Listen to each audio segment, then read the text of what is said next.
Shopping అవగొట్టుకొని చాలా wait చేస్తుంటే బయటన ఐస్ క్రీమ్ తినాలనిపిస్తుంది, కానీ వర్షంకి కరిగిపోద్దని తినలేదు. సో ఇంకెందుకు డబ్బులు దొబ్బెట్టుకుందాం అనేసి అప్సరా బాదం మీకు తాగాలనిపిస్తుంది గైస్. మీ గ్యాంగ్లో వినాయక చవితి ఎలా చేసుకుంటారో చెప్పండి గైస్. మొత్తానికి 1 డే సెలబ్రేషన్కి ఎలా తుప్పు రేపు కూడా వేస్తున్నారు అక్కడ. సో ఇంకా మనమైతే స్టార్ట్ అయిపోయి జగదాంబ జంక్షన్కి అలా సరిపోతే సినిమా లోపలికి వెళ్దాం అనుకుంటే టికెట్లు లేవు దొబ్బే అంటాడు అనేసి అలాగా జైల్ రోడ్కి వెళ్ళిపోతాం చేసి.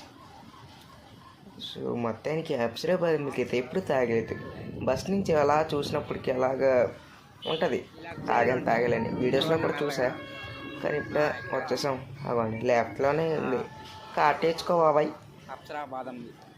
ఓకే, ఇంకా అలాగే వెళ్ళి బయాగ్రౌండ్ బాదం మిల్క్ అని చెప్పుకొని వీడియో తీస్తున్నామని తెలిసింది కదా, ఎక్స్ట్రా బాదం మిల్క్ వేసాడు.